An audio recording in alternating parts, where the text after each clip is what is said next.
హైదరాబాద్ రంగారెడ్డి మహబూబ్ నగర్ నియోజకవర్గం teacher MLC polling కు అంతా రెడీ అయింది. ఒక ఉపాధ్యాయ ఎమ్మెల్సీ స్థానానికి మొత్తం 12 మంది అభ్యర్థులు పోటీ పడుతున్నారు. రేపు జరగబోయే ఎన్నికలకు 126 పోలింగ్ కేంద్రాలు ఏర్పాటు చేశారు. పోలింగ్ ఏర్పాట్లపై పూర్తి డీటెయిల్స్ రాజు అందిస్తారు. Raju, over to you. Hyderabad Mahbubnagar Rangareddy జిల్లాలకు సంబంధించిన ఉపాధ్యాయ శాసన మండలి ఎన్నికలు రేపు జరగనున్నాయి. అయితే కొత్త జిల్లాల్లో చూసుకుంటే 8 జిల్లాల్లో ఈ ఎన్నికలు జరగనున్నాయి. ఇప్పటికే అధికారులు అన్ని ఏర్పాట్లు కూడా చేశారు. రేపు ఉదయం 8 గంటల నుండి సాయంత్రం 6 గంటల వరకు ఎన్నికలు జరగనున్నాయి. అయితే మనం ఒకసారి కొత్త జిల్లాల తర్వాత ఎన్నికలు ఏ జిల్లాలు అంటే మహబూబ్ నగర్, వనపర్తి, గద్వాల్, నాగర్ కర్నూల్, రంగారెడ్డి, వికారాబాద్, మేడ్చల్తో పాటు హైదరాబాద్ జిల్లాలో కూడా ఎన్నికలు జరగనున్నాయి. ఇప్పటికే అధికారులు కావచ్చు, పోలీసులు కావచ్చు పూర్తి ఏర్పాటు చేశారు. ఎన్నికల పోలింగ్ కేంద్రాల వద్ద 144 సెక్షన్ కూడా రేపు అమల్లో ఉంది. 200 మీటర్ల లోబడి ఎవరైనా 5 కంటే ఎక్కువ మంది గుమిగూడినట్లయితే వారిని అదుపులోకి తీసుకుంటామని ఇప్పటికే పోలీసుల అధికారులు కూడా చెప్పడం జరిగింది. మొత్తం 3 ఉమ్మడి జిల్లాలలో 126 పోలింగ్ కేంద్రాలను ఏర్పాటు చేశారు. 23,789 మంది ఓటర్లు తమ ఓటు హక్కును వినియోగించుకున్నారు. వేసవి కావడంతో కూడా పూర్తిగా అన్ని కేంద్రాల్లో కూడా మౌలిక సదుపాయాలను కూడా ఏర్పాటు చేయాలని కూడా ఇప్పటికే ఎన్నికల అధికారులు కూడా దానికి సంబంధించిన ఏర్పాట్లు కూడా పూర్తి చేశారు. బ్యాలెట్ పత్రాల ద్వారా ఎన్నికలు కొనసాగనున్నాయి. మనం ప్రస్తుతం Victoria high school, Saroor Nagar సంబంధించిన విక్టోరియా హై స్కూల్లో ఉన్నాం. సిబ్బంది రేపటి జరగబోయే ఎన్నికలకు సంబంధించిన అన్ని ఏర్పాట్లు కూడా చేస్తున్న ప్రక్రియ కూడా మనం చూడొచ్చు.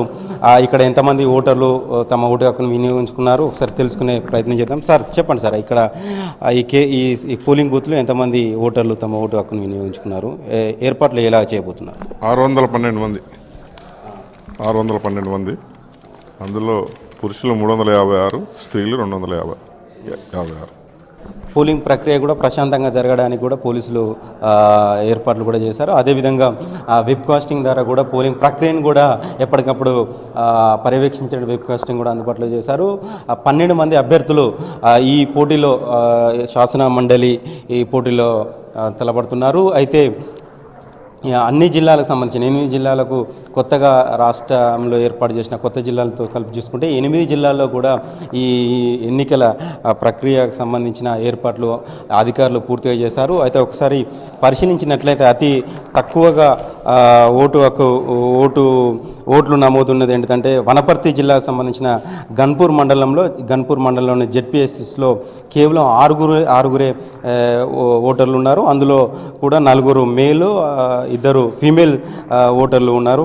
ఇక అతి ఎక్కువగా ఒకసారి చూసుకుంటే అదే జిల్లాకు సంబంధించిన వనపర్తి జిల్లాలోనే అతి ఎక్కువగా 800 మంది ఓటర్లు ఉన్నారు. వనపర్తి జిల్లా పరిషత్ గర్ల్స్ హై స్కూల్లో ఉన్నారు. అయితే ఇందులో మేల్స్ 540 మంది, ఫీమేల్స్ 260 మంది ఓటర్లు ఉన్నారు. మొత్తం 800 మంది వనపర్తిలో ఉన్నారు. ఇక రంగారెడ్డి జిల్లాకు చూసుకున్నట్లయితే ఒకసారి రంగారెడ్డి జిల్లాలో ఎక్కువగా బాలాపూర్లో ఉన్నారు. 720 మంది ఓటర్లు తమ ఓటు హక్కును ఉన్నారు. చాలా వరకు జిల్లాల్లో కూడా ఏర్పాటు చేసిన 126 పోలింగ్ కేంద్రాలలో ఎక్కువగా 100 లోపు ఉన్న పోలింగ్ కేంద్రాలు, అందులో 68 పోలింగ్ కేంద్రాల్లో 100 లోపే ఓటర్లు తమ ఓటు హక్కును వినియోగించుకొని ఉన్నారు. అంటే 100 మంది, కేవలం 100 మంది ఆ పోలింగ్ కేంద్రాలు 68 పోలింగ్ కేంద్రాల్లో ఉన్నారు. అయితే మొత్తానికైతే 126 పోలింగ్ కేంద్రాల్లో ఎలాంటి ఇబ్బందులు కలగకుండా పోలీసులు కావచ్చు, ఎన్నికల సిబ్బంది కావచ్చు మొత్తం పర్యవేక్షణ చేస్తున్నారు. ఎలాంటి వేసవి కూడా ఉండడంతో ఎండలు బాగా విపరీతంగా ఎండలు కొడుతున్నాయి. ఈ సందర్భంలో కూడా ఎలాంటి ఇబ్బంది కలగకుండా కూడా మంచినీటి సదుపాయాలు కావచ్చు, ఇతర సదుపాయాలను కూడా టెంట్లను కూడా అరేంజ్మెంట్ చేయాలని కూడా ఎన్నికల ఉన్నతాధికారులు కూడా ఆదేశించారు. మొత్తానికైతే ఎన్నికల ప్రక్రియ రేపు పూర్తిగా 8 గంటల నుండి 6 గంటల వరకు సవ్యంగా కొనసాగాలని ఇప్పటికీ అధికారులు అందరూ ఏర్పాట్లు చేస్తున్నారు. అభిలాష్తో రాజు, V6 న్యూస్, హైదరాబాద్.